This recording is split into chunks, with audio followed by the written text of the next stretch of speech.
All right, let's talk about WooCommerce. How many people are very new to WooCommerce? I kind of want to get a gauge of like how, like the expertise level. A lot of people new. How many people are like fairly intermediate to advanced? Raise your hand if you're intermediate to advanced. Great. Cool. Okay. Well, I have no shame whatsoever going through the basics then. So that's kind of what we're going to be doing here is I'm going to go through the basics. People that have more complex questions, save them, you know, for like, I don't know, 45 minutes to an hour or so. And then we can get as deep into WooCommerce as you want. I know quite a bit about it, but I'm going to try and keep everything kind of easy going for now.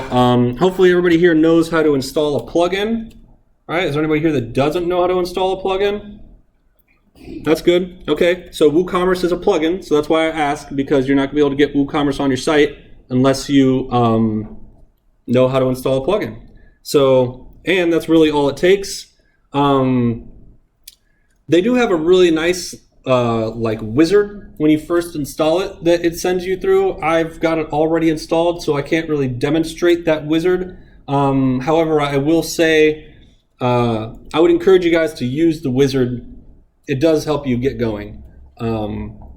More advanced people will choose to ignore the wizard because they kind of already know what they're doing and they have a very specific reason why they're installing it. I know I normally skip it. But for new people, I do encourage people to like use that wizard because it will get you up and going.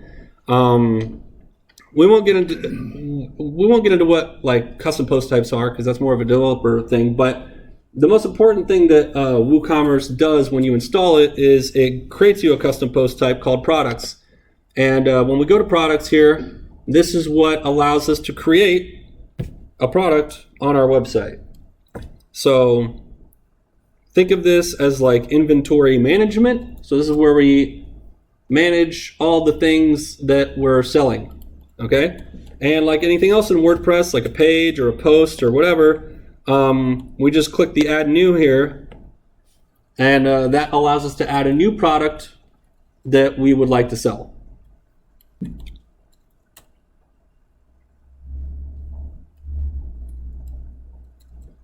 So we give our product a title. We give our product a description, and then whoa, what is going on here? I feel like Edward Snowden is controlling what I'm doing right now somehow. I only say that because he just had that interview on Joe Rogan. Anybody watch that? No. It's on my watch list. Yeah, it's a good one. Sorry, I gotta spit out my gum.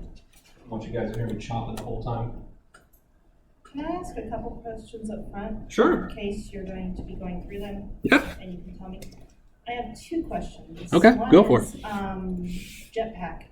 Hmm? I don't know if it causes issues with Flywheel because I had an issue with mine when I let it go on a site, and so I actually ended up turning it off.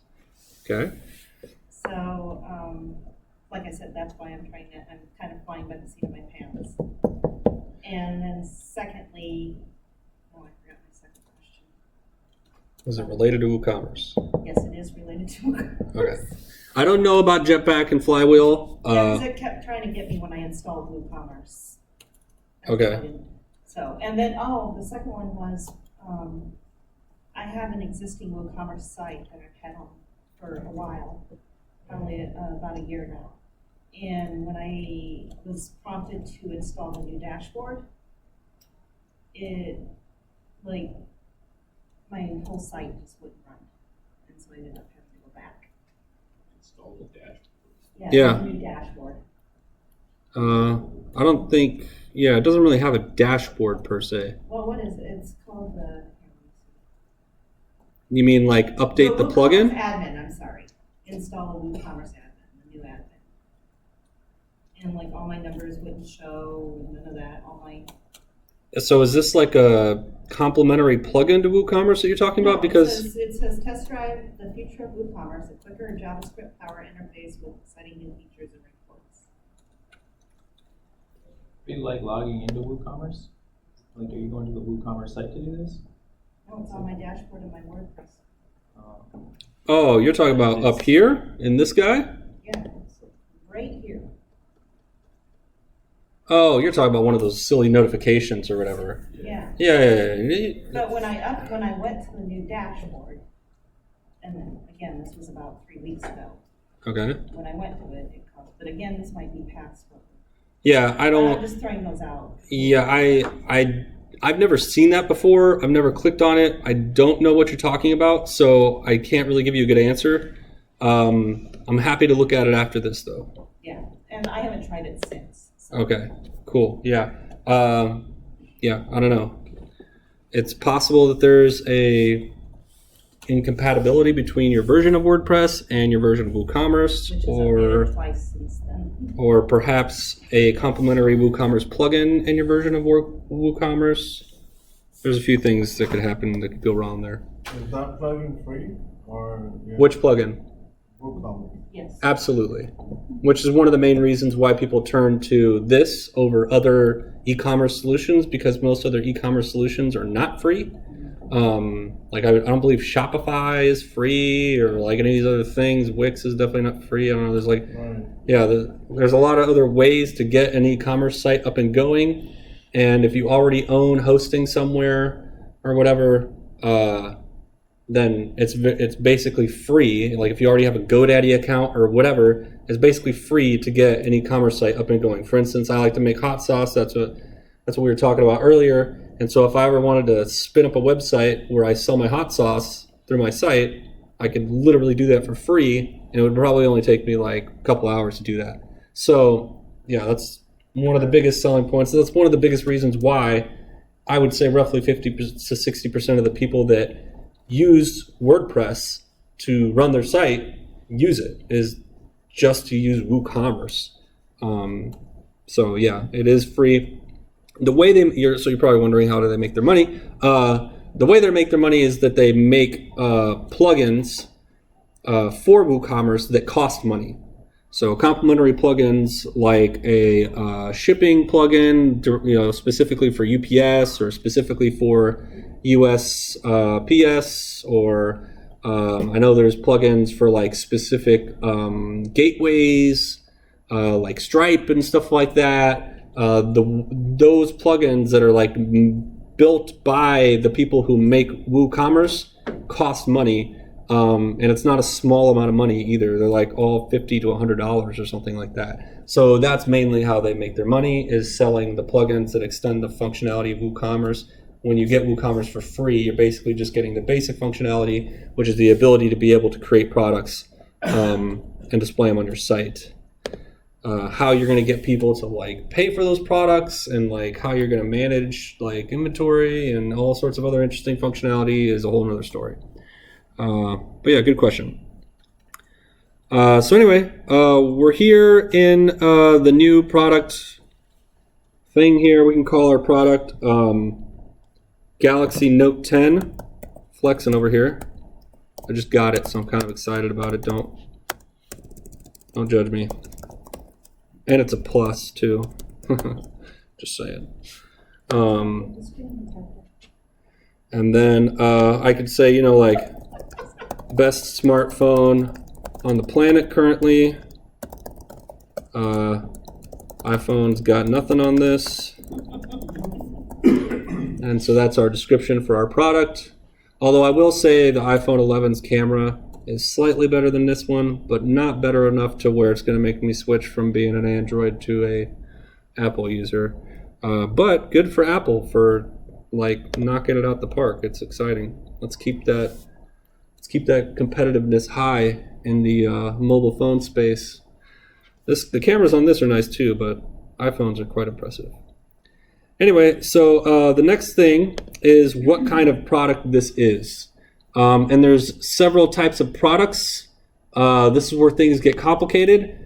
I'm going to first kind of go through everything on here under simple product, and then we're going to go back to the product type, and then I'm going to explain the other product types and how the following settings and attributes here vary depending on which type of product you select. But for now, let's think of simple product as literally like a simple thing. So when I say, let's make this more specific. My Galaxy Note 10 Plus, okay? So not any Galaxy Note 10 Plus. We're talking about literally this one right here. The reason I say that is because obviously if you go online to buy this phone from Samsung or whatever, they give you a bunch of options, right? What color do you want? What size hard drive do you want in it? So on and so forth. I don't remember all the options that I got. But when we start adding options to a product, that turns it into a completely different type of product altogether that we'll get to here in a little bit. But for this specific type of product, we're just going to say this iPhone. Or basically like anything, you know, when we say simple, we mean like this water bottle, right? We didn't make any other colors of the water bottle. There's no other version of it with like a different logo, different size, anything like that. You get what you get. See hers over there? Same exact thing as mine, right? So very simple in that case. So maybe that's a better example. WordCamp water bottle. So we give it a price, and then we give it a sale price. This sale price, we'll go over what this is in a second, but for now, let's just ignore it because most people don't use it. For the most part, you're going to just sell your product for the same amount all the time, right? So this water bottle is going to be free $99 with admission to WordCamp, I guess. So I guess if you came to WordCamp just to get this bottle, it would be $40. Or I think we did 45 this year, right? So I know, expensive bottle, but you also got to hear cool people like me talk, and you got food, and it was 2 days of an event. Anyway, we won't get into all that. Cool. So $45, and then the tax status. Most people are going to put taxable because most things you sell are taxable. Now, if for whatever reason it isn't taxable, like I think food items are not taxable, and like what else is not taxable? I don't know. Anybody know? Groceries. Groceries are not taxable, right? Right. Somebody has a tax exempt state because they're sending us. That's a different type of thing, though. It's state specific. Yeah, different states do it differently, right? Yeah. Let's just assume it's going to be taxable, and that's the reason why it's there by default. And then the tax class, yeah, standard, because that's the default, and that's usually what people need. Okay. It's very easy to get confused by the UI here, especially if you're not very web savvy. But this area over here on the left is like a secondary navigation, if you will. So when we click on these different things, it allows us to edit different parts of the product itself. So it's important to note that that's there because some of these things in here are important depending on the product. Now, depending on how professional of a shop you want to run here, you can add a SKU and you can manage your inventory and do like stock. That's basically what this managed stock is you can say I only have like 10 or 20 or 30 of these or whatever. I think we ordered 150 of these water bottles for WordCamp, so I would put 150 in there. But by default, that's not enabled because most people just order more stuff when they run out, and you're good. Cool. Oh, and then sold individually. This is basically so that people can only buy one. We won't worry about that right now either. Shipping is usually a little bit more important, especially if you're using a shipping calculator. Yes, you can have WooCommerce calculate your shipping for you. This can get a little annoying up front, especially if you have a whole bunch of inventory items to add right out the gate. But it will save you a lot of time in the future because then you don't have to worry about variance in the cost of your shipping because you don't have to have it calculate your shipping for you. You can just add like your own static shipping charge on top of any product, and that simplifies the process. But yeah, obviously it's not super specific. So then that's when you run into those situations where you go to a website and it says like, we only ship to the continental United States. And that's because shipping to Hawaii or to Alaska or whatever is more expensive, and they probably don't want to use the shipping calculator because they don't want to measure everything that they're selling. So that's why you end up seeing that a lot of times. And then no shipping class here. That's exactly what you want. But we can create shipping classes, and actually if you want to do flat fee shipping, we would have to like add it to a shipping class that is set to be a flat fee. We'll get into that later. Linked products, let's not worry too much about this. If you have questions about it later, ask. This is a bit more advanced, and from what I understand, most people here are kind of just getting into it, and so I don't want to confuse anybody with that. Product attributes, this will become more necessary to know once we get into variable products, but essentially an attribute is like the size of the bottle, the color of the bottle, things like that, right? So you can have a simple product and still give it attributes because that attribute may not change the price of the product, right? So WooCommerce will allow you to choose, will allow the buyer to choose different versions by setting the different attributes if you want. And then if it's a simple product, it just won't allow you to change the price of the product based on the attributes that are selected. So yeah, did I lose anybody there? Anybody got questions on that? Okay, just want to make sure that was clear. Because obviously with different types of products, we can make it so that if they pick different attributes, it changes the price of the product. Normally, you don't have to mess with this. It's advanced, so we're not going to talk about it. Get more options. I think this is just an advertisement to download other plugins, which probably cost money, and thus getting back to how they make their money. So we won't get into that either. The picture for your product is the same as any other post type in WordPress. They just changed this from featured image to say product image, and then we click on this and we click an image and we can assign a product image. So you can buy me for the price of $45, I guess since it's my phone, that makes sense. And then obviously we can create an image gallery. So if you want to be able to show it from multiple angles or whatever, then we would add more product images into the gallery, and then that will create little thumbnails under the image that allow you to click and see the different images. I guess we'll talk about these checkboxes real quick. Virtual and downloadable.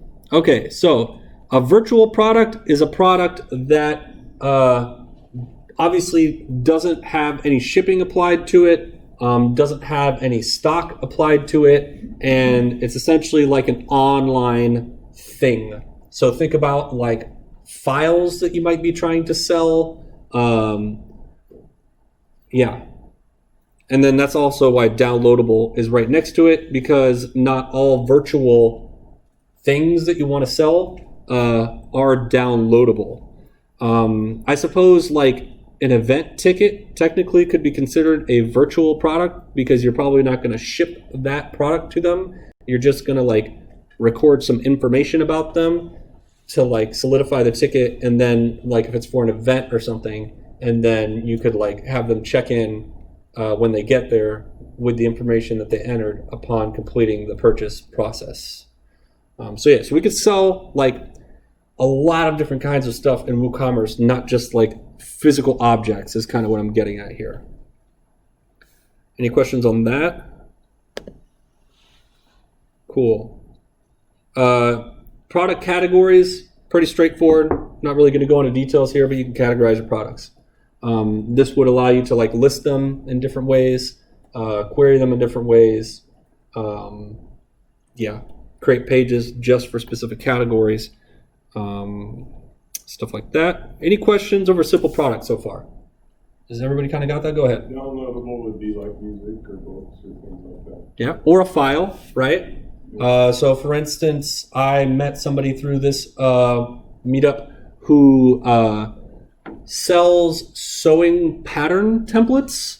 So they used to be a seamstress and sew these things, but then they decided they didn't want to do that anymore, and they just wanted to do the creative side of things. So they just create the patterns that they sell to people who are seamstresses, and so they purchase the pattern, then they're allowed to download it, and so they can print it and then, I don't know, use that to cut fabric. I don't know how that all works, but yeah, so that would be so that you could download it. Yep. Ebooks is another good example. So it's not just music, but yes, a music file would be a good example. Any other questions about Simple? Not directly related, but if you're setting up WooCommerce for the first time, never rush through it. Try to match up your categories and all that stuff, which would be for a lot of headache later. Just for what it's worth, if you have a lot of products, etc. Yeah, no doubt. Yeah, because going back through 100 products and having to recategorize them would Find be, that one, yes. yeah, would be insane. Also, before we get too into the weeds about the different types of products, know that there is an app for WooCommerce that will connect to your site and allows you to like manage your inventory from your phone. That could be extremely handy if you're like, say, doing a garage sale online. So that wouldn't really be a garage sale, i.e. garage sale. I don't know what that would be called. But anyway, like if you're like selling a bunch of stuff and you don't want to use Facebook Marketplace, which I don't know why you wouldn't want to do that because Facebook Marketplace is awesome. I'm actually kind of addicted to it. But yeah, you could go around and like snap, put in your information, save, okay, snap a picture, put in your information, save. And so there is an app that allows you to do that specifically for WooCommerce, specifically for your site.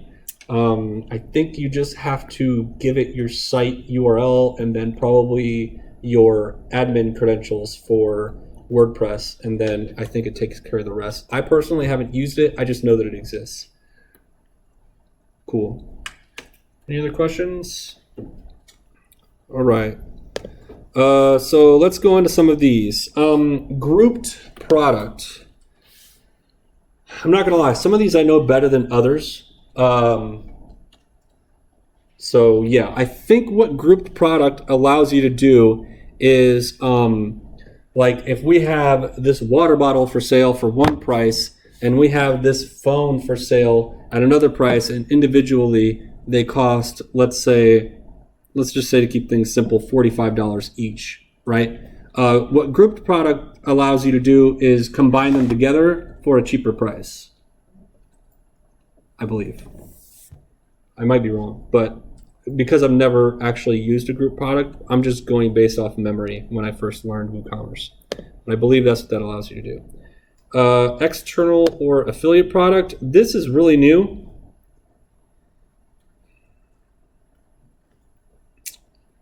I'm not gonna lie, I don't exactly know what this does.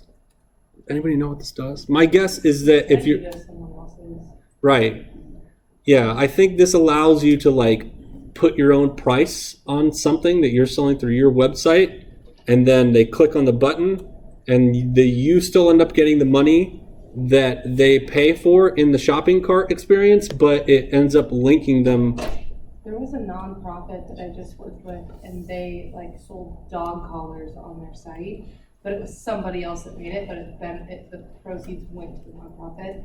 So when you clicked it, it took you to that site to check out and then brought you back. Gotcha. Yeah, it's probably something along those lines. I mean, anytime you're talking about affiliate marketing or anything like that, you're basically just talking about you selling stuff through your store that isn't actually your product, but the customer found it through your website, so you get like a cut of that money, and that's essentially what affiliate marketing is. And that's why we have YouTube videos of outstanding quality these days, is because they put a lot of work into those YouTube videos so that they can do their affiliate marketing and sell stuff off Amazon or whatever. So if you find yourself watching a YouTube channel that looks extremely overproduced, look in the description and you'll usually find a giant list of links to all the products they use to make the video, and that's how they make all their money. Yeah, just a little tidbit of information there. But that's affiliate marketing. Okay, variable product. This, in my opinion, probably should be higher on the list. And this is probably the most common product type other than simple. So what variable product allows you to do is vary the price of the product based on the attributes that you assign to it. So what that does is it adds additional properties to each attribute. And then within the attribute, I guess, I don't know why I have size here. I'll just click add to size. And then if you say used for variations and click save, should. So now we have this thing called variations down here. And when we click, what is this? Before you can add a variation, you need to add some variation attributes on the attributes tab. You actually have to go into. Did I not? I feel like I may have actually skipped a step here. Add. Okay, yes. So we have to actually add the size first. Some of the values in there. Yeah, do Oh, I see what you're saying. So yeah, if we wanted to create a size, I'm just going to follow what this has here. 10. Come on. 10, 10.5, and 11.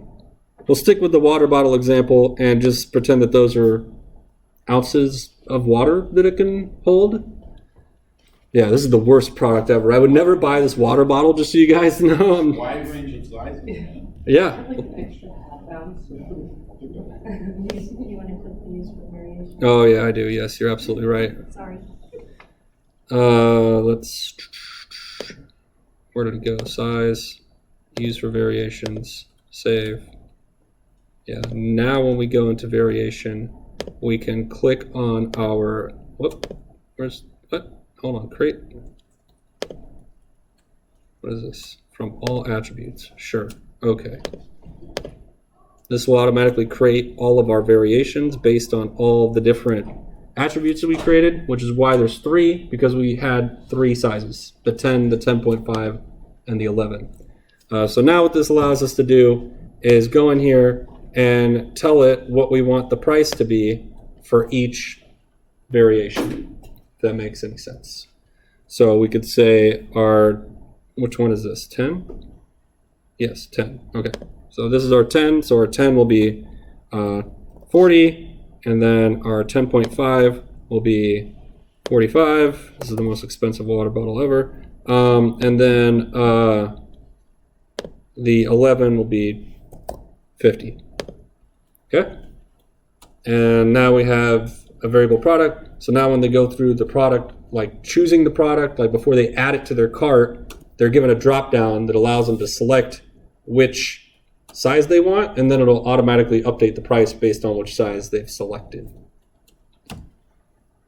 Cool. Pretty straightforward stuff, although the variable stuff can get kind of confusing, especially since I almost got confused at this part right here, and I've done this a gajillion times. Yeah. Any questions on the variable products? I mean, obviously, not a whole lot of other stuff. Like, actually, I don't think anything over here changes for variable products. This is all the same as what we already talked about with the simple. It's just the attributes, come on, and the variations change. So another example of this would be like clothing, like t-shirts. You could have like your small, medium, large, extra large, double XL, whatever, and then you could charge different amounts for the different sizes because they cost you different amounts to buy from the wholesale shirt company before you print your stuff on them. Cool. Any questions on variable products? I don't know what Smart Bundle is either. They've added a couple of new types on me. It's been a while since I've done an e-commerce site. Is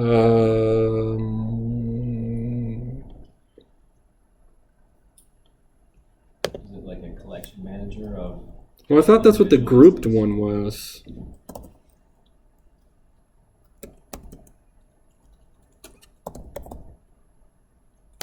I'm wondering what I'm searching for. I feel like I'm searching for other products, but I'm not. I'm not going to even pretend to know what this is. Yeah, you guys are going to have to figure this one out on your own. It's been too long since I've used all of these crazy features of WooCommerce. But I can show you, and I'm not going to publish this because I don't want this to stay on here, but I can show you what I have used it for on this site. And then obviously we'll get to the part where we talk about some strategic stuff and making the money and all that. But that's the Dude, what is going on with this computer? I have a new one, so don't worry, guys. Next time I do a meetup, I won't be using this rinky-dink little thing. It'll be much more dependable, I think. Okay, any more questions on basic product setup? Okay, cool. So we can add whatever products we want, and everybody should be... Can anybody think of a product off the top of their head right now that would be relatively difficult to throw on here based off the information they were just given? I feel like if you're creative enough, you should be able to use all that information to essentially sell anything on your site. Clothing, food, drugs, anything.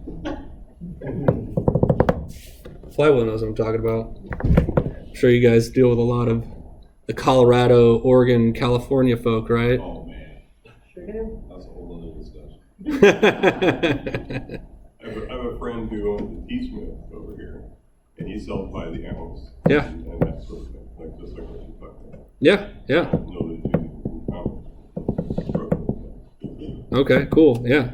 So T is the drug we're talking about. All right, cool. Right. So, cool. Happy. Yeah, the happy T. Cool. So let's go to the other part of WooCommerce, because there's basically like two main menu items here that WooCommerce adds to your main navigation main admin menu. And so that's the first thing you'll notice after you install and activate the plugin is the products one and the WooCommerce one. The WooCommerce one is more of like a macro management type area. So this is stuff like general how we're going to run our shop. So we'll find our settings in here. We'll find orders that have been placed. We'll find coupons. We'll talk about coupons here in a second. Reports, like how much stuff we've sold recently or whatever. Yeah. Oh, and then actually before we move on to all this, I just remembered I was going to show you guys the types of products I've put on here and why we have it installed on WP Omaha.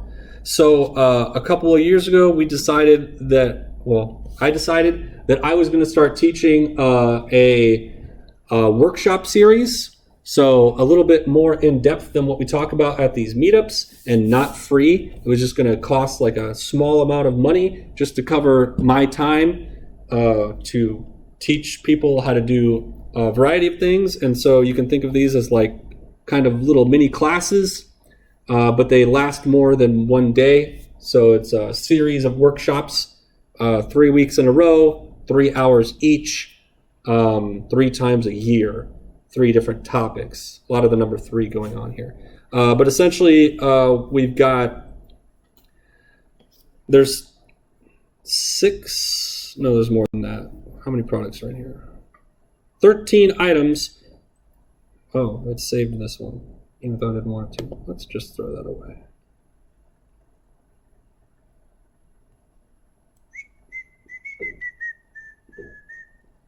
Okay, cool.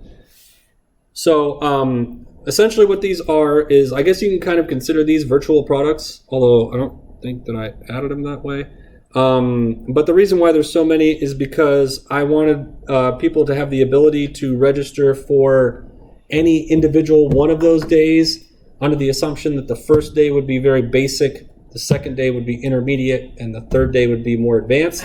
And so if people wanted to only come for the intermediate and advanced, they could just a la carte pick the second and third one. But then I also wanted a fourth one that was the whole series, which is what this is. And so this whole series is basically like paying for all 3 days for a reduced price altogether. So this is this product. And so basically when you go through the checkout process, this registers you for the workshop. And then that way when you show up, if you pay online, then you don't have to pay when you show up. But then we also give you the ability to choose the payment option of what do they call that?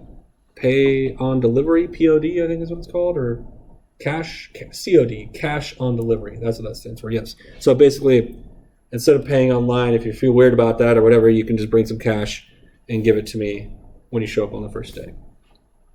So here's our description, and then I'm leveraging categories over here so that I can list specific ones at specific times on the site, and not have to worry about all of them showing up all at once. And then we'll go through some of what I got on here.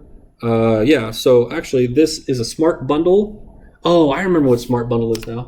I don't even think Smart Bundle is part of WooCommerce initially. I think I installed a plugin that gives me this product type called Smart Bundle, and it allows me to put all three in one, and then essentially allow you to click on any one of those individual ones if you decide while you're in the checkout process that you only want one instead of all three, and it allows you to put the reduced price for all three of them and all that good stuff.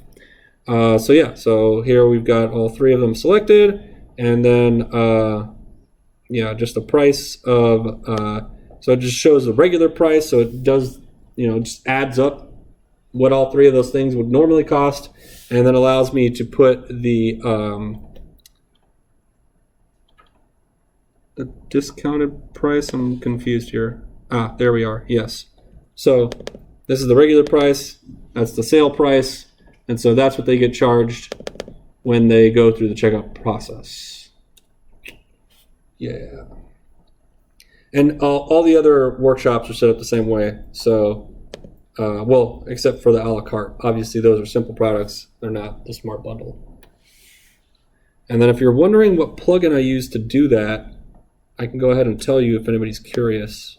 Is anybody curious? Okay. Yeah, because I didn't want to pay, because this is like a community meetup. I didn't want to pay for an expensive fancy plugin that allows us to do that type of thing. So I found a third-party plugin that basically does the same thing, and it is called this one right here, WPC Product Bundles for WooCommerce. Yeah, that's what's doing that. And that is a free plugin. So that's that. Cool. Now let's get into the macro stuff. So basically everything in this main WooCommerce menu item here is going to be, you're basically either just looking at orders, or you're going to be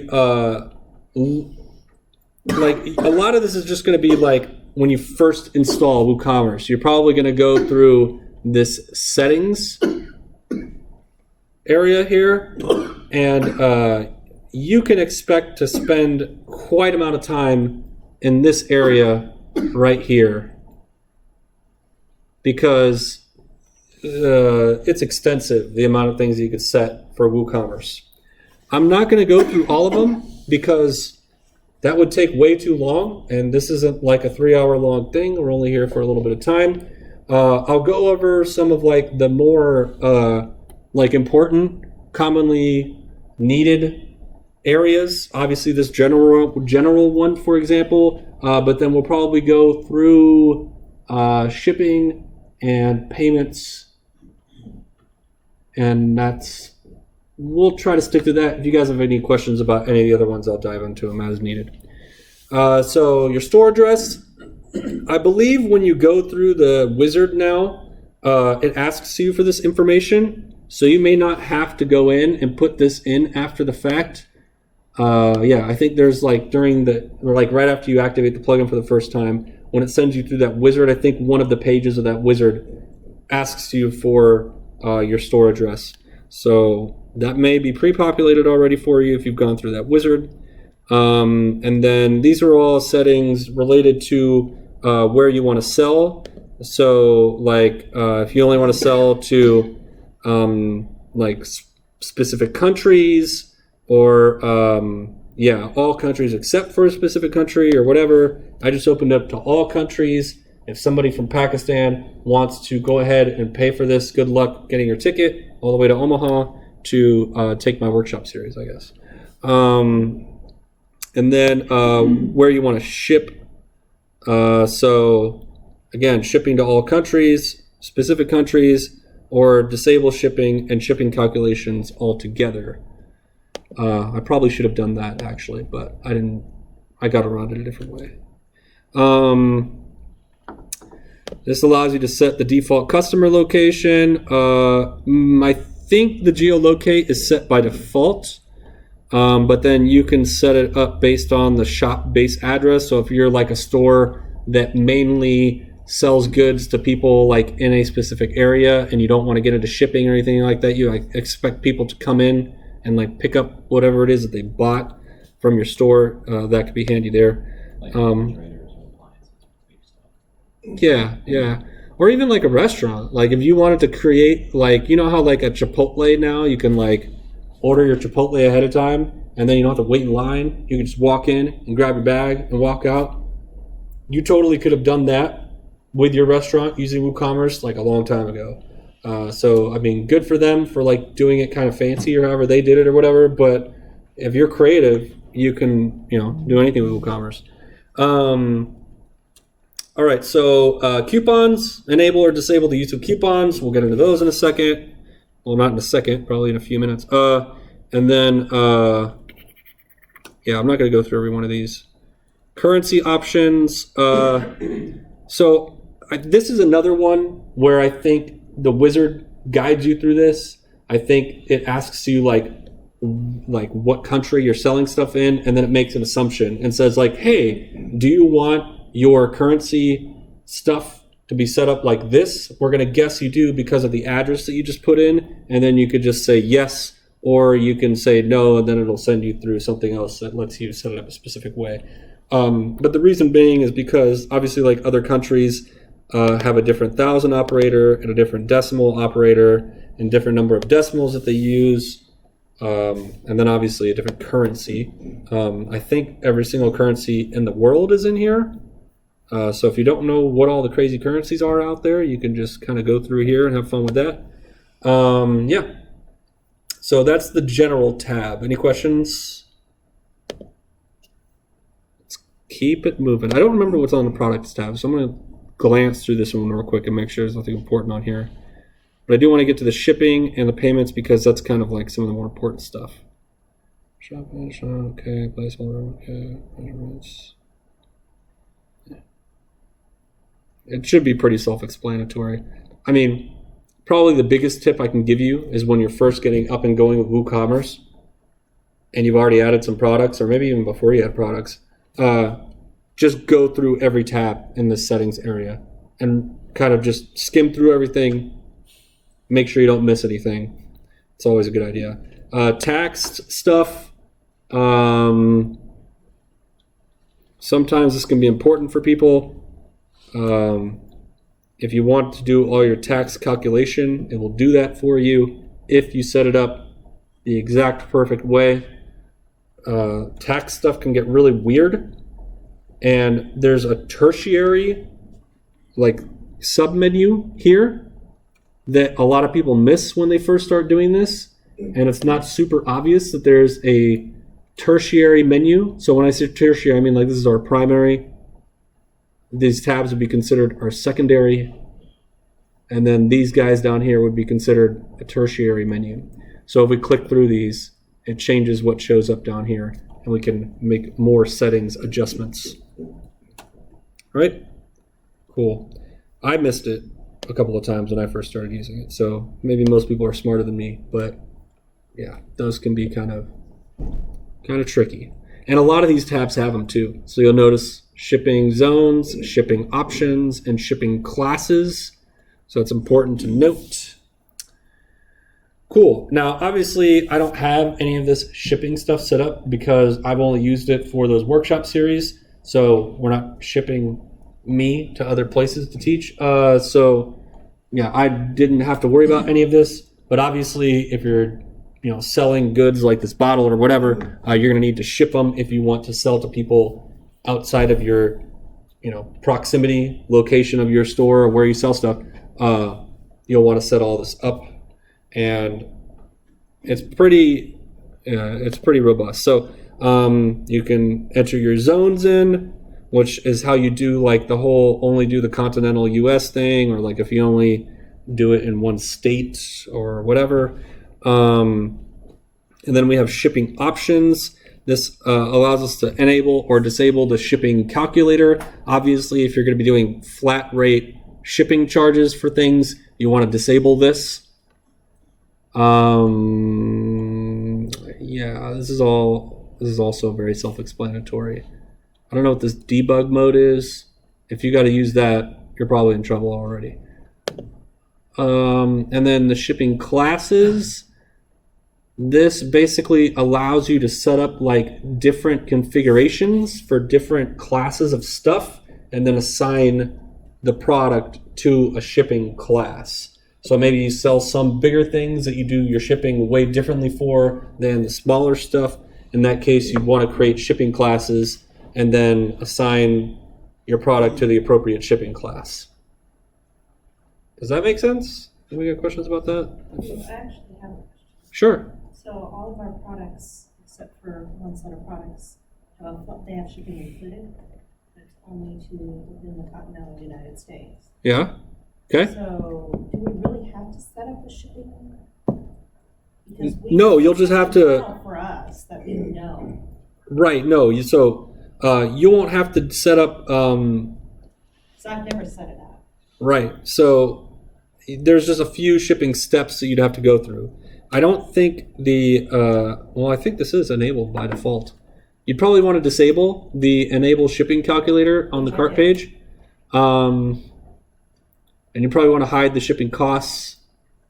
And then I believe you'd probably still want to create a shipping class because I think it's in the class that it allows you to assign like a flat fee. Okay. However, if you're just making the base price of your product already include the shipping, so say like okay, I would normally sell this bottle for $45, but since I have to ship it and I'm just going to throw $10 on top of it for shipping, I'm just going to make it $55, and then we don't have to worry about any shipping nonsense. We'll just tell WooCommerce to ignore all the shipping stuff, and we're just going to sell this for $55 and say forget it. Just give us your address at the end, and we'll take care of everything else. Right? Is that kind of how you're doing it? Yeah, our price point is high enough that the Right. shipping just needs You just lump it in or whatever. Yeah.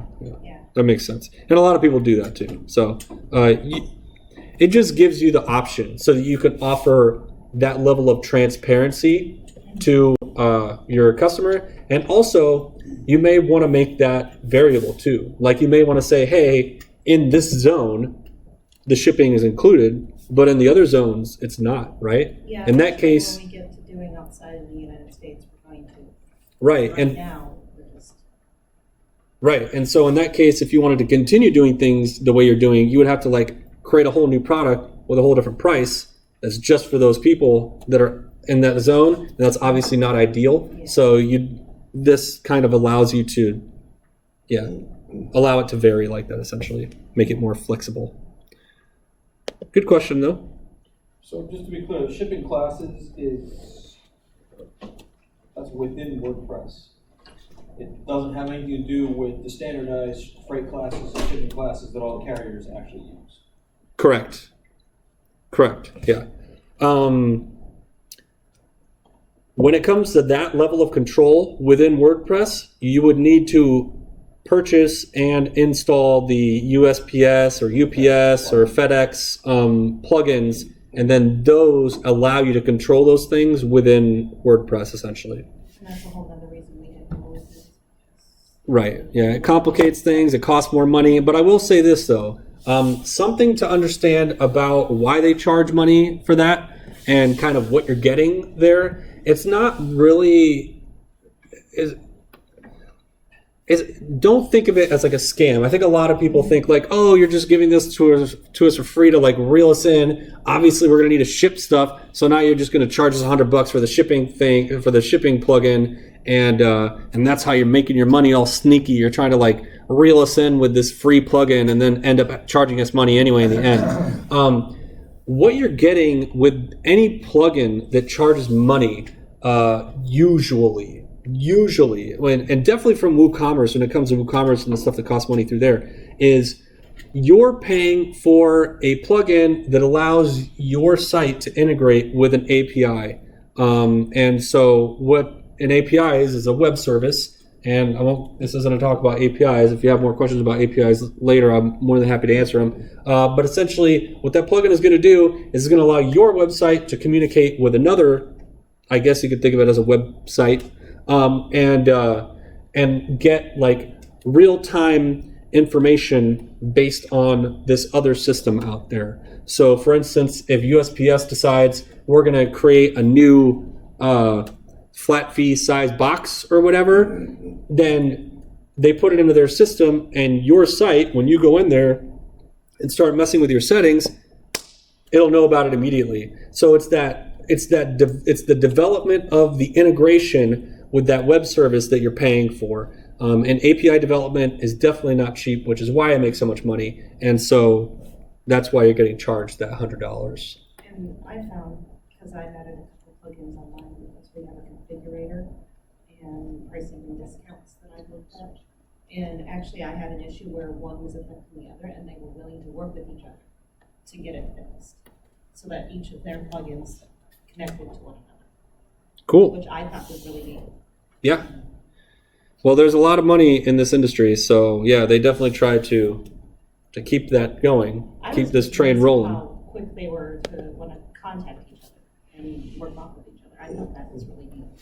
Yeah. Well, I'm sure they probably work with each other a lot, and so they're probably used to that procedure. Cool. So payments. Obviously, people are going to need to pay. This is probably, probably one of the more important tabs on here. Arguably the most important. So this is how you set up how you want people to pay. So like I was saying before, I only wanted to give two options of payment. One is through PayPal, if people want to pay immediately online and have it go straight into my account, or cash on delivery if people just wanted to show up with whatever, $75 cash first day. They could just hand it to me and be good for all three. So that came in handy. However, I will say it is a little bit tricky because you have to go and like check the order and make sure you note like who used which payment method, so you know who to ask for money when they show up on the first day and who you don't have to ask for money. Anyway, check payments. People usually aren't doing that, but that is an option. And then direct bank transfer, also something you don't see very frequently because it's a website, and that can get weird. But yeah, it does have that built in right out of the gate. So when you're talking about like the Stripe plugin, or like what's the Blue something? Anybody know that gateway? Blue. Who knows a lot of AP or a lot of payment gateways? I use Braintree is the one. Stripe, Braintree. Yeah, but Braintree is different because that's like an aggregate gateway, right? That's a gateway that like allows you to use a multitude of gateways, right? It's PayPal's. BluePay. That's what I was thinking. BluePay is another like really famous, well-known gateway. Anyway, when you install the plugins for those, it gives you the options in here, so they allow you to extend this list and be able to enable and disable and go in and set up and configure any one of these. When we go into manage on PayPal, PayPal is in here by default, by the way. So you need one of those third parties to accept the credit cards? Yes. Yeah, for the payment gateway stuff. And also, by the way, while we're on that topic, for those that don't know, when you start accepting payments directly through your website, an SSL certificate is pretty much required. However, I'll go an extra step and just say that if you want good SEO and you want to like treat your site professionally, you should have an SSL anyway. So whether you're selling stuff on your site or not. And if things pretty secure. I'm sorry? Are they real secure? Like if you were to give your account number or routing number to pay directly from your bank? Well, that depends on if you're using an SSL certificate or not. I don't believe that the direct deposit, whatever option, I don't think you're required to have an SSL certificate to use that. However, a lot of browsers are getting like a lot more particular about detecting that kind of stuff, and will usually prompt the user during the process of going through that with a warning that says, hey, you're putting information in here about yourself and this site is not SSL secured. You might want to give that a second thought there and not do that. But yeah, again. Square integrates easily? Yes. every major payment method is basically supported in WooCommerce. There isn't a single one out there that doesn't, I don't think. Even like weird little ones that you probably have never heard of integrate. So yeah. Is there an SSL issuer that you recommend over others, like VeriSign? Short answer, no. From a developer standpoint, I don't care where you get your SSL certificate. However, if you use Flywheel, you get a free SSL with your hosting environment, which a lot of hosting suppliers are doing now. I think WP Engine was also on that train fairly early. Who else? I think Bluehost also does that now, and I don't think GoDaddy does yet. They still charge you. Which is why I was Yeah. one of the main reasons. There's a free open source SSL too. Right, but implementing that is not trivial, and depending on your hosting environment. So you're talking about Let's encrypt. yes, Let's Encrypt. Yeah, that's what you're talking about, right? Yeah, that's a whole another topic. Not really going to get into that, but yes, there are free and or cheaper ways to get SSL certificates. Which is funny because some of these boutique EV SSL certs are really just Let's Encrypt certs that are just pre-badged. Right, So, and I wouldn't be surprised if your guys' SSL certs are just Let's Encrypt under the hood. all I can say is they work. Right. How about that? Yeah. No, it's cool. I mean, the reason I say it's cool is because, again, you can set up Let's Encrypt on any hosting environment, but it's not a trivial process like what you're seeing. There's no WYSIWYG. I've even tried to use plugins that like manage it for you, and those are hit and miss as well. So, anytime you can find a host that provides it and manages it for you, I say go for it. It's super worth it because that's not a headache you want to deal with, especially if that cert expires or something. And trust me, it's just better to not have to deal with it, right? It's kind of like oil changes, like if you want to go out and change your own oil and knock yourself out. But me personally, I'd rather just take it somewhere, wait, an hour and drive off. So, yeah. Cool. So this is the PayPal configuration. Every configuration for every payment method is going to be different. But there are some common features among them. So like the title, description, blah, blah, blah. Usually those are already filled in. This is my PayPal email address. Hopefully there's nothing notorious or nefarious you can do with that information. Although if you want to send me money anytime, by all means, I take donations. So that's where you can send it. Cool. They have a sandbox feature in here, which is kind of nice. So if you're like getting your site set up and you need to just like test out how it works or whatever, you can enable the PayPal sandbox, and that's what that's for. Debug is obvious, blah, blah, blah. Okay, receiver email, yep, all this is pretty obvious. Your invoice prefix, okay, blah, blah, blah. Okay, payment action, there's my username. Glad you can't see my password. There you go. Yeah, cool. So that's what you're looking at for setting at least PayPal up. Yeah. Go back all the way to the bottom. So you can count the characters in my password? Your sandbox, remember to get your live API and put that in there.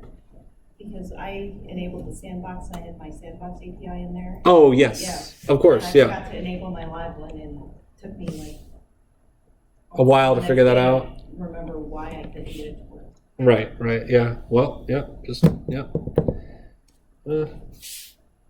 Suppose the user interface probably could be a little bit better there, but this is free plugin, so cool. Any questions about payments?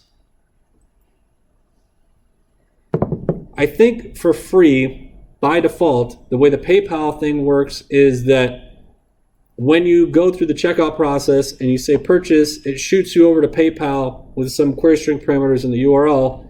You finish your payment part of it on PayPal, and then it sends you back to your website. In a situation like that, it is not super necessary to have an SSL certificate. However, I'll say again, if you're a professional and you take yourself seriously, you should have one anyway. But if you're pinching pennies, yeah, that's pretty much the only way you can accept payments without an SSL certificate is it's sending the user to a third-party site to complete their payment process and then back to your website once that's finished. And obviously, that other site does have an SSL certificate, so yeah, but not one that you have to worry about or manage. Any questions about any of this so far?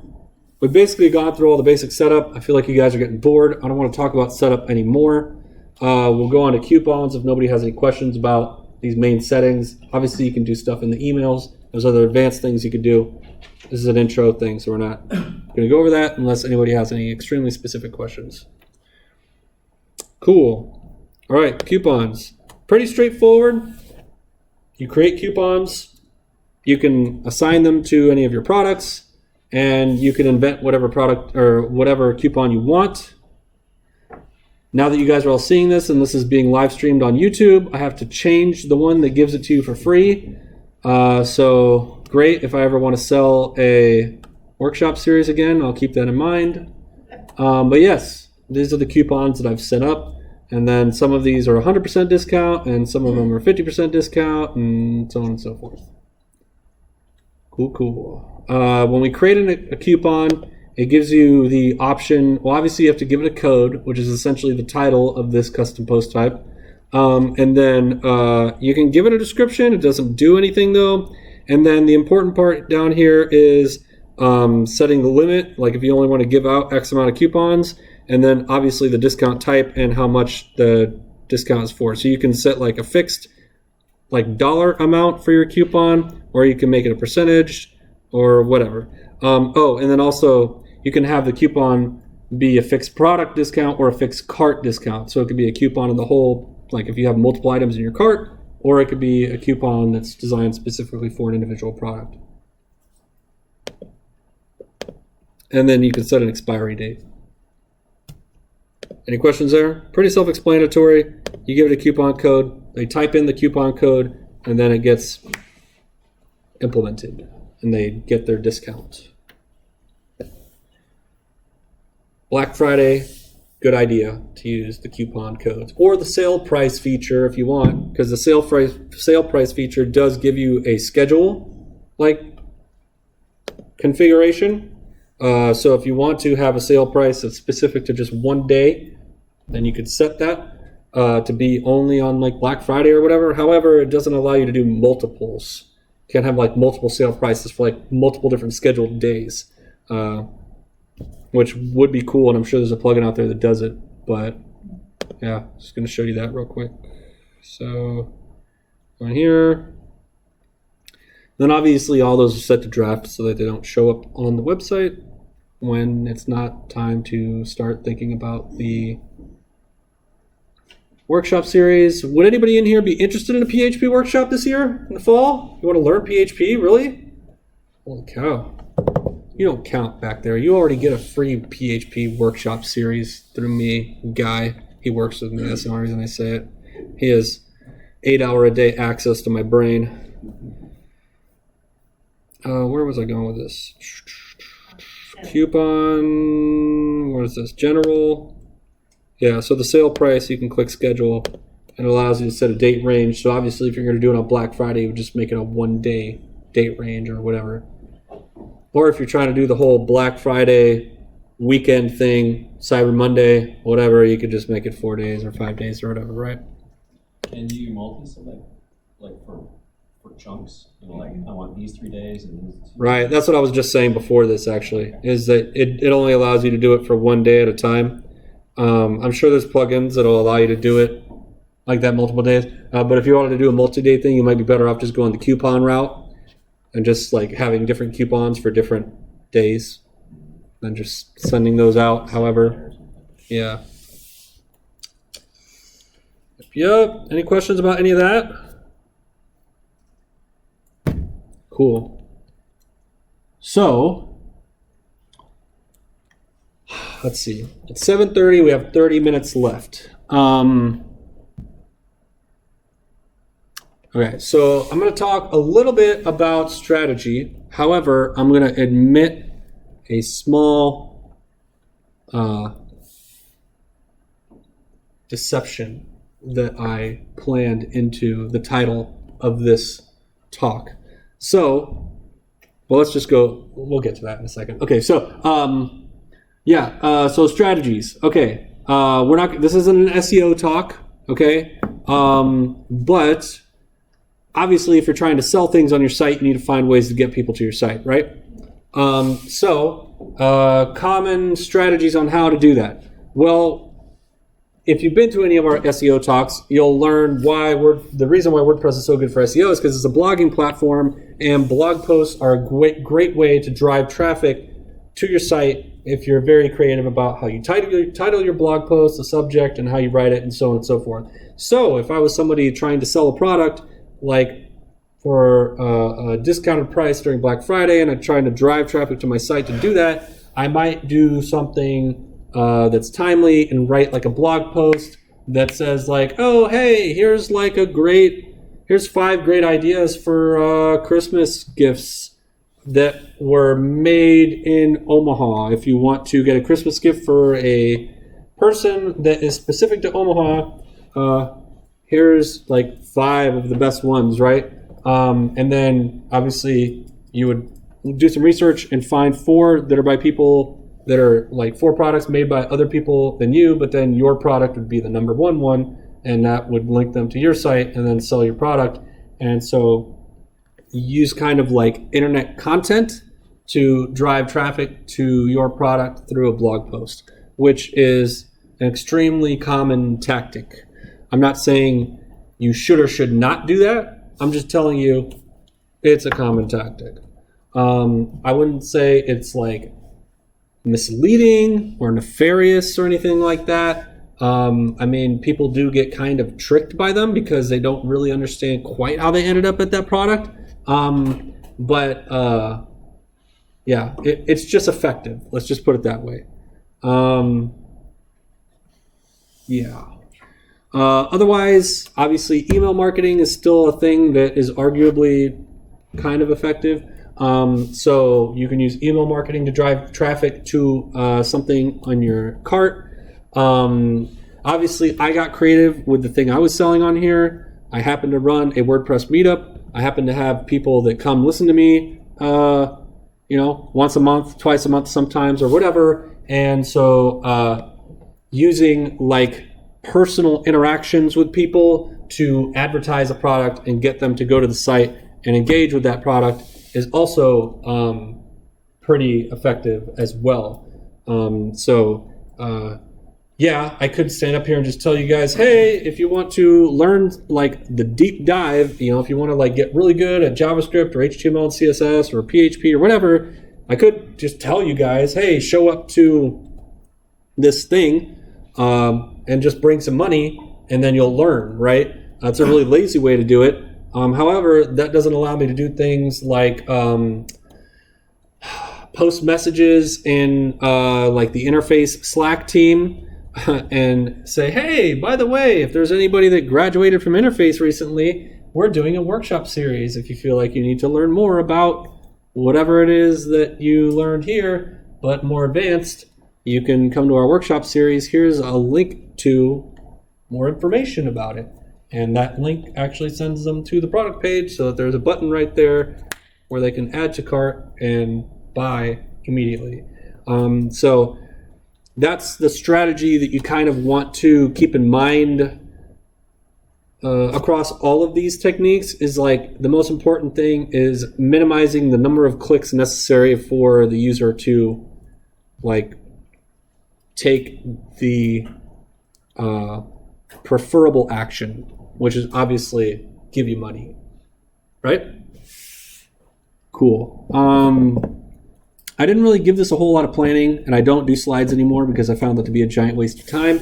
I don't know. Are there any questions in terms of like strategy, like different ways to drive people to your site to make money? Can I ask a really stupid question? I doubt it's stupid, but go ahead. So you're talking about doing a blog, and you're talking about putting the blog on your site, right? Yeah. Okay. Like I said, that's a stupid question. Yeah, no, just creating a blog post so that when people Google for stuff, Google, because you're using WordPress, Google knows about your page, they know about your post, and so If they type in something close to what Yeah, we've been. your blog post is about, they might come across it, click on it, find it, and then find their way into your shop and buy something. Obviously, your Google ranking will have a lot to do with the effectiveness of that strategy. That's why SEO is important. I guess, well, another reason why SEO is important. So, yeah, the higher your SEO, the more likely that that technique would actually be effective. I don't think that's a terrible question at all. Anybody else have a question? Yeah. This is even worse. What does SEO mean? Search engine optimization. Thanks. No problem. It is the art of making sure I know you... what that is. Oh, okay, cool. Awesome. Any other questions? I'm just gonna be that guy, and Omar don't speak about this at work, but if you're using WooCommerce and it's not working properly, please check if it's updated before you contact support, your hosting support. Because WooCommerce, when they push out an update, there's usually a reason for it. Just grab it and see what happens. Right, and you'll find it very common with WooCommerce updates. Not every WooCommerce update, but a lot of WooCommerce updates will implement some kind of a change to the database. And so it'll like inform you of that. And in that situation, you do want to be mindful of that and make sure that you back up your database before you update WooCommerce. Yes. Or if you have a cool host that backs your stuff up for you, then you don't have to worry about that. You guys love how I'm doing this for you? It's only because you're here. I just like to play. I like to play to the crowd. Okay. You forgot to mention we have managed plugin updates. Oh If yeah. you don't want to worry about it, we will for you. Cool. Awesome. So Toot that how do horn. they have an update? Or not you, me. How do they say there's an update? It's a very intricate process. Sometimes we'll actually clone your site first, then do the updates, make sure that that's okay, and then if those worked, then it's like, okay, we're safe to update on the live site. There are some plugins that are proprietary though, where you have to pay to review or whatever. That gets a little tricky, but usually it's working something out with the client, and then we just update it on it we have. But yeah, our plugin update program is not just like, oh, they're on the plugin update, yeah, update on plugins.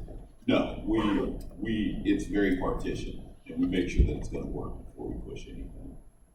That's good to know because yeah, there obviously times have changed and we live in the future, which is great. But there was a time in the past where auto updates on your plugin was probably kind of a bad idea because one day your site might be working perfectly and the next day it's broken and you didn't do anything to your site. So yeah, having a service like that that's more careful and do the diligence that you're talking about when updating plugins is extremely handy, which is why you guys are a premium WordPress hosting company, not like a regular hosting company, I guess. We're like a cool, we're not like regular hosting companies, we're cool hosting. Oh, do you guys not? You guys don't use the premium word anymore? It's not premium. You're just cool. The hip hosting company. Yes. I get kind of an entry-level SEO question. In ye olden days, having question marks in your URLs, like database-driven URLs with question marks in them. You mean like query string parameters, where we're passing variables through the URL? Yeah, when you're passing stuff. Like this is right here. Yeah, but in You probably can't see that. I can see This right here is stuff the question after mark. the question mark. I'm sorry? The stuff from the question mark and after. Yeah. Does that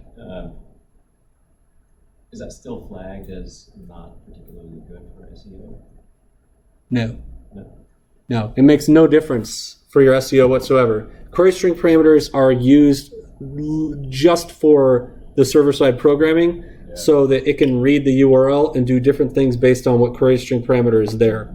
The most obvious implementation of this is like YouTube. YouTube does that a lot. So like if you are watching YouTube embedded somewhere and then you click the YouTube button, it'll like grab the certain time you are through the YouTube video. Timestamp. And yeah, it'll like change the URL on the fly and then send you to a URL with the query string parameter that has the time code of where you are so that your video picks up where you left off. So yeah, that just allows the web page to do different things dynamically based on what comes after that question mark.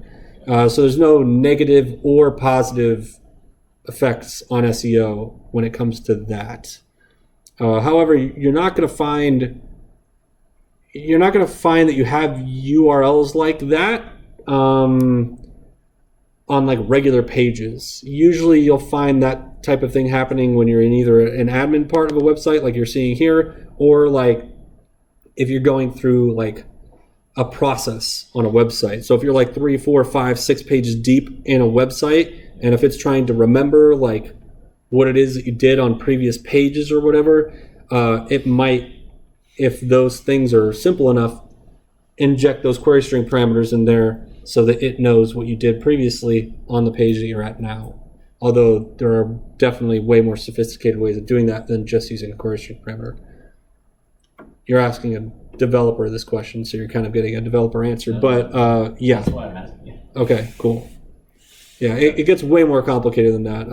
I think I'll just leave it there. The reason I asked, there are some, at least long-term memory, if memory serves, there are at least some of my pages that the whole URL is top level TLD, and then a question mark and like 13, and that's the whole page. So like it's generating the pages on the fly and then just assigning them a random number instead of a nicely in your WordPress site? Yeah. Well, I can tell you why. Do you know why that is? No. Well, I can tell you why it's doing that, and I can tell you how to change it too. So that's just managed in your permalink settings. So if you go to settings and permalinks, the reason for that is you have this set for your permalink structure, which is your page ID. Yeah, which kind of sucks. Yeah, well, if you want to change that, you can just go down here and click on this post name thing, and it'll make it look more like this. And then you just click save down here at the bottom. Eventually, when we get down there, holy cow, I didn't realize how many things around here. And when you click save, it will like clear out your permalinks. It'll clear out your permalinks without getting into too much detail, and it'll rebuild them all to follow this structure. You need to be a little bit careful when you do that kind of thing. It does affect that. Changing that will affect your SEO. If you had some built before. Yeah, absolutely. Yes. How long does it take for that to cycle through? It should be immediate. No, I mean on SEO. Oh, yeah. That depends on how many pages you're talking about, how active your site is in terms of visits. Yeah, there's a few variables there. It's best to make this type of a decision when you start your site for a lot of obvious reasons. We'll just leave it at that. Good question, though. Thank you. There at the top. Any other questions about any of this stuff? Cool. So, the twist to tonight's talk, I'm going to use this opportunity on the soapbox to explain the make the monies part of it, right? You guys may have assumed that because the title of this talk was called WooCommerce, WordPress, and how to make the monies, you're probably assuming that I'm talking about making the monies with WooCommerce. That's not what I was talking about, actually. So, can you make money with WooCommerce and WordPress? Sure. Yes. Technically, you can. The more established and well-known your business is, and the more power you have in terms of SEO, and the more visits your site gets per day, the more that actually matters, and the more that can be true and actually be a thing. However, I'm going to go on a limb and assume that nobody in here has a site that gets a particularly large amount of traffic or has a particularly high SEO ranking. So if you really want to know how to make money with WordPress, you should do what I did, which was 5 years ago. No, probably closer to 6 years ago. I decided to... Cosmology, there's a term Sorry, that distracted me. 6 years ago, I decided that I was going to like go a little farther than just learning how to use the WordPress admin and using my quote unquote design skills that I thought were so rare, which are not, to just build websites, right? I realized like, hey, I'm actually a lot smarter than most people. I'll bet you I can learn this coding thing relatively quickly. So I decided to learn how to do WordPress development, which didn't take me very long. And over the past 5 years, I've literally tripled my income.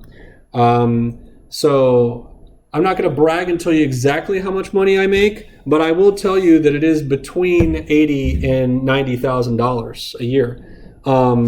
So not getting into specifics there, but when I first started doing WordPress sites, I was making like $30,000 to $35,000 a year, which I think is kind of what most people make. The point of me even bringing this up is don't be scared to learn how WordPress works under the hood.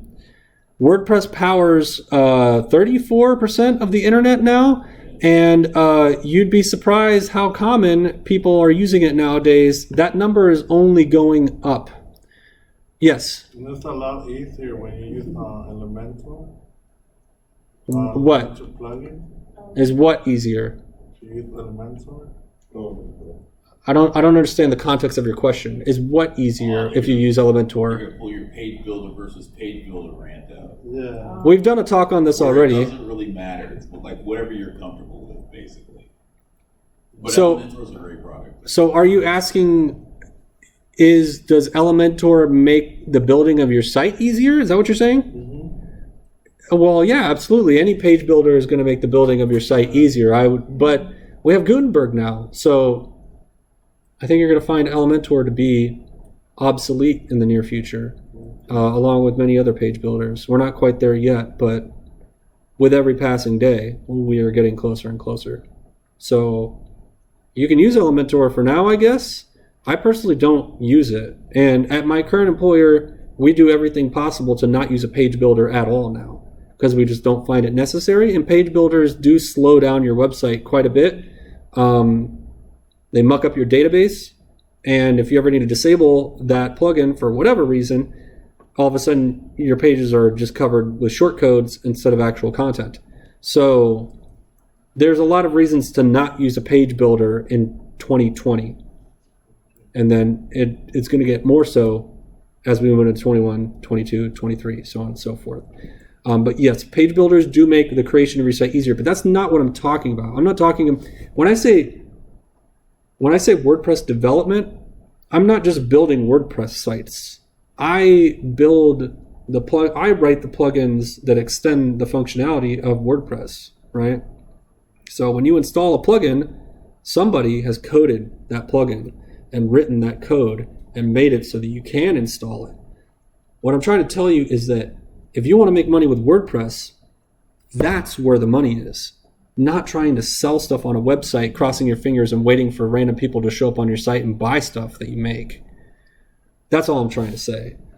The need for WordPress developers is going up dramatically all the time. And as somebody who engages with a WordPress community quite frequently in a metropolitan area in the United States, I can tell you right now, there's not a real high amount of interest by most people like yourselves in learning WordPress development.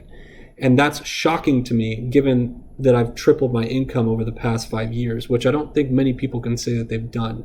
And all I had to do was learn a little bit of code and just continue to use the same thing that I've been using to build websites. It's a lot easier than a lot of people think. And I see a lot of people like you guys, especially in an admin meetup, that are scared to learn how to code. And a lot of people use WordPress specifically to avoid learning how to code. And I'm telling you right now that you're all missing a huge opportunity. And it's why I make so much money, because there's not many people like me. Most people don't want to do that. And so you're actually empowering me. And that's why I make so much money. Not because I'm good at what I do, but because so few people want to do it. So, like, if you know HTML, you know a little bit of CSS, and a scant bit of JavaScript, So fairly easy to build into that. That's definitely a good start. Now, in order to do plugin development, you're going to need to know PHP for sure. Which is And so you have to know what's going on under the hood of WordPress. But I think a lot of people would be very surprised to find how easy that is if you once you wrap your head around it. I mean, they teach HTML and CSS to kids in middle school, I think now. So any adult should be able to pick it up relatively quickly, especially if you have somebody good to learn from, and especially if there is a meetup in Omaha or in your town that teaches you this stuff for free. Just saying. So that was my deceptive little, because here's what we started to notice as because Dylan's the other organizer here for WP Omaha. We started to notice that the more technical and what we would consider to be interesting topics for WordPress meetups, the lower the attendance would go. And so I'm going to be completely transparent with you guys and let you know that I was getting frustrated by this, and I wanted to make sure that our next meetup had a larger number of people to attend and a larger number of people to RSVP. So I made a clickbaity title for the meetup so that more people would show up, because it told you how to make more money, and then people were like, hey, I want to learn how to make more money, and so they show up. And that was a trick. Anybody who showed up because of that, you've been tricked. But I don't want to trick you in a negative way. My intention was not to trick you and be like, haha, I tricked you and I got something out of you. What I actually want to do is inadvertently empower those trying to make more money and tell you that there's actually a much more surefire and efficient way of increasing the amount of money that you make. And it's simply by learning how this thing, WordPress, actually works. And I can tell you firsthand, my life has severely changed because I decided to not stray away from code. And this is coming from somebody who's a graphic designer. I don't know how many people in here are graphic designers or into design or whatever, but I can tell you right now, most designers do not like looking at code. There's a reason we do design. It's because we like colors and shapes and objects and contrast and making patterns and stuff like that. And you'd be surprised how many of those concepts carry over into programming, except you're just not looking at Photoshop or some other Adobe product. You're just reading a bunch of code. But once you get used to that, designers are the ones being successful in today's programming industry, not people with an IT background. I'm completely self-taught. I do not have a degree in IT. I didn't learn any programming in college whatsoever. And I'm making more money, and I'm a relatively more successful than many other developers in today's market. So, yeah. So can I build off of his question though? Sure. You were talking about? Absolutely. So in the next year when we're planning the meetups, Yeah. it would be nice to have a meetup where we discuss moving from a page builder into Gutenberg. Like, I've got 2 sites that have 2 different page builders. I completely agree. Yeah. Yeah. So we'll definitely do more of those. I agree with you 100%. And yes, we will do that next year. However, if you're chomping at the bit and you can't wait until then, we have had previous meetups that we've recorded, like we're doing right now, on our YouTube channel. And so if you go on our YouTube channel, we have at least one on there specifically about that. Well, because I've got a site that I'm moving from GoDaddy on their website builder.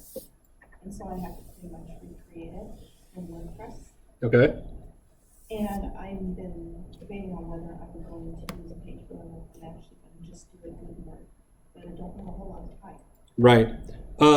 Currently, I will admit that relying solely on Gutenberg for page building, if you're not a developer, can be a bit prohibitive because it's so new still. It's not ripe yet. You know what I'm saying? Like, the fruit is still green. It's not quite colored. whatever color fruit we're talking about here. It's not ripe, right? There's still a lot of things being built out, and there's still a ways to go, and we're quite early in the whole Gutenberg thing. Now, if you are a developer, building Gutenberg blocks is actually relatively easy, and I would recommend if you have any development background, you should totally go down the Gutenberg route, which is why at my workplace we've ditched page builders altogether and went for Gutenberg, because I work with a team of developers. So we just figured, well, since we know how to code, we know how to make our own Gutenberg blocks, we're just going to ditch page builders altogether, and we're just going to make our own Gutenberg blocks when we need to. So if I've got PHP Storm, I just Google Gutenberg blocks and I can take off. Right? No problem. Well, it depends on how clever you are. Some people might experience more headache than others, but theoretically, yes. Yeah, if you're pretty good at self-teaching, absolutely. You don't even have to have PHP Storm, honestly. You could have any editor. Well, PHP Storm is better. No, I saw your icon there, so that's part of your program, so it came to mind. I can use WordPad or Notepad. Right, sure. It doesn't matter. Yep. I would say I will come out and say the PHP Storm is definitely my IDE of choice. Yeah, I've got NetBrains for everything. Okay, cool. Yeah, every flavor. That's my central. Awesome. Theme. That's along the lines of like Oxygen and all of that. I don't know what Oxygen. Does anybody know what Oxygen is? It's more of like a Visual Studio Code, or I'm trying to think of older ones. Dreamweaver. If you're into Adobe products, Dreamweaver is a IDE. Yeah. Yeah. Oxygen, it shows you your code and it layers it in, different colors, different. Yeah, there's different flavors of IDE. Some are designed more to be like for designers, if you will, and some are designed more to be for developers. And you're going to find that those ones that try to make coding look prettier and like have like more of a graphical user interface layer over top of it, you'll find that those aren't particularly like useful to professionals, because when you abstract that and create the UI over top of it, a lot of times what you're sacrificing is the flexibility of being able to do literally you can think of, and that will create limitations for you. And so as a developer, you obviously want to eliminate all of those limitations. And so that's why you'll find a lot of professionals not using solutions that are of that flavor. So you'll go towards something else. Well, I was using Dreamweaver a long time ago. I'm not anti-Dreamweaver, but I will say that PHP Storm is better. Yeah, when they quit supporting it, I went with Oxygen, which you choose your level. You could choose like a different platform, whether you went with the developer level or whether you went with and they had different modes in there. Interesting. Yeah, I don't have any experience with it, so I'm not trying to knock it. No. It might be good. I'm just not familiar with that I just IDE haven't specifically. used it in years. Okay. Mostly why I'm asking. If you're looking for a free one that's like pretty widely used, VS Code is probably like the standard, I would say, these days in free code editors, and it's probably the most widely used and also the fastest growing in terms of popularity. But I still like PHP Storm better than Visual Studio Code for a variety of reasons, which, my friend Chris here can give you his first-hand experience after 4 days of using it. Yeah, professionally. Obviously, you were probably using trial before that, but yeah, he's new to Proxibid, which is where I work. So I'm not good at explaining what I'm asking. So it's okay. Now that I look at VS Code, yeah, it's pretty much along the lines of Oxygen. Gotcha. Yeah, I'm just not familiar with it, so I can't really give you like a one-to-one comparison. Cool. So we're towards the end. Any other questions about anything at all WordPress related? It doesn't even have to be about WooCommerce. Okay, so you convinced us to develop Gutenberg blocks. What do we use for resource on how to do that? Zach Gordon is my man. Okay. So look up Zach Gordon. He's the man. So he has some courses that he teaches that you can like buy. They're pre-recorded video things. I think he does the Udemy thing, so I think you can find him on Udemy. But his name is Zach Gordon. I wouldn't even look him up directly in Udemy. I would just Google Zach Gordon himself. The reason I say that is because when I first started learning it, I learned it through some of his work, and he actually has a very handy GitHub account with a very handy GitHub repo on it for getting up and going with his way of making Gutenberg blocks using Webpack and NPM and PostCSS and Sass and some other cool tools like Babel and whatnot. Anyway, it's all kind of packaged up into one big, what is DoSpace? Why do you keep taking over my browser? I'm kind of weirded out by that. What's going on here? I did not navigate to your website. Really? I think that's their way of saying it's 8 o'clock, get out of our room. Yeah. Thinking maybe because it's 8 o'clock. No. Maybe because you're leaving. So did- Going to an outside site, they just want to let you know that they're not responsible for anything. Yeah, but I did this like 2 hours ago when I first got here. So I don't know if it's on like a 2-hour timer or something. Who knows? What is this thing doing? Anyway, you were going to ask a question? Hey, no, I'm just gonna second your recommendation. It's not that hard. Give it a shot. There's lots of people you can ask around town. There's probably a PHP meetup. If there's not, there's lots of other meetups. Guys know PHP. Just toss out a question. Well, you know, if you come to the right meetup, the right WP Omaha meetup, we are a PHP meetup. Well, but yeah, there are some specifically for PHP. Yeah. if I'm here, I'll show up. But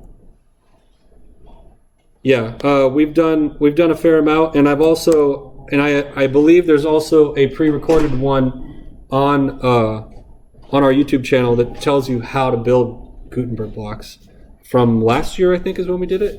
But anyway, this repo right here has a really easy way to get up and running using Gutenberg blocks. This is by Zach Gordon. It's part of his workshop, and it gives you instructions on what to do once you've downloaded it. And I can attest that this works perfectly, and this is kind of my go-to for when I'm getting up and going with a brand new project that's Gutenberg related. I literally go to this page, I literally follow these instructions, I get it up and running on my local environment, and I'm off to the races building Gutenberg blocks. It's literally that simple. So that would be my recommendation. Obviously, there's lots of other ways to learn this type of stuff, but I always recommend my man Zach Gordon because, in my opinion, he's done a lot to educate the WordPress community in general, moving into the whole Gutenberg era. Thank you. Yeah, no problem. Good question. Cool. I'm probably going to be going to Old Chicago after this, so if anybody has specific questions and wants to join me there, you're more than welcome. Otherwise, I'm going to indulge in some wings because I just found out that I'm not dying, and celebrate a bit. You can't die. Uh-huh. hey, so you You have no idea how many people say that. mentioned